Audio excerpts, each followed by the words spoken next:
ఈరోజు మీనరాశి వారికి విద్యార్థులకి చెడు ఆలోచనల వల్ల చదువు పట్ల ఆసక్తి తగ్గుతోంది. సోషల్ మీడియా అనవసరమైనటువంటి సైట్లలోకి వెళ్ళడం వల్ల మీరు టైం వేస్ట్ అవుతుంది, పాడు చేసుకుంటారు జీవితాన్ని. జాగ్రత్త. ఉద్యోగస్తులకి ఆఫీసులో మీ పనిని వేరొక వారు తక్కువ చేసి ప్రయత్నం చేయడం వల్ల తోటి ఉద్యోగస్తులు మనస్పర్ధలు వచ్చే అవకాశం కనపడుతుంది. జాగ్రత్త. వ్యాపారస్తులకి నమ్మిన వారే మోసం చేసే అవకాశాలు కనపడుతున్నాయి. ఆర్థిక లావాదేవీలు చేసేటప్పుడు 1-2 సార్లు ఆలోచించుకుని చూసుకోండి. స్త్రీలకి చెయ్యని తప్పుకి నిందారోపణలు, అత్తమామలు, తోటికోటలు వాళ్ళతో వచ్చే ఇబ్బందులు కనపడుతున్నాయి. మాట పడే అవకాశం ఉంది. జాగ్రత్త.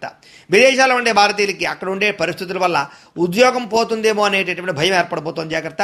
సంపాదన బాగున్నా కూడా చేతికి వచ్చినటువంటి డబ్బులు మంచి నెలలా ఖర్చు అవుతున్నాయి. విలాసాలకి డబ్బులు ఎక్కువ ఖర్చు పెట్టే అవకాశం ఉంది. జాగ్రత్తగా ఉండాలి. అలాగే గతంలో మీకు అప్పిచ్చినటువంటి వారు మిమ్మల్ని ఇప్పుడు ఇబ్బంది పెట్టే అవకాశం కనపడుతోంది.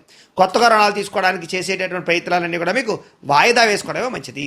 అతివేగంగా ప్రయాణం చేయడం వల్ల, ట్రాఫిక్ నిబంధనలు ఉల్లంఘించడం వల్ల ఇబ్బందులు ఉన్నాయి, లేదా చలానాలు కడతారు. జాగ్రత్త. మీకు సూర్యనారాయణ మూర్తి అంటే ఇష్టమైతే కనుక ఇక్కడ ఒకసారి లైక్ చేయండి. ఆయన ఆశీస్సులతో ఆరోగ్యం కలుగుతుంది. అలాగే రేపటి రాశి ఫలం కూడా మీకు రావాలన్నట్లయితే కనుక సబ్స్క్రైబ్ చేసుకుని ఫాలో అవ్వండి. అలాగే ఇక్కడ కనపడుతున్నటువంటి ఈ లింక్ మీద మీరు క్లిక్ చేసినట్లయితే మీకు ఈరోజు ఇంట్లో సూర్యనారాయణ మూర్తికి ఎలా పూజ చేసుకోవాలో వీడియో వస్తుంది. ఆ వీడియోని ఎదురుగుండా పెట్టుకుని ఇంట్లో ఈరోజు సూర్యనారాయణ మూర్తి పూజ చేసుకోవడం వల్ల మీకు ఈరోజు శుభప్రదంగా ఉంటుందని తెలియజేస్తూ లైక్ చేయడం మాత్రం మర్చిపోకండి. స్వస్తి.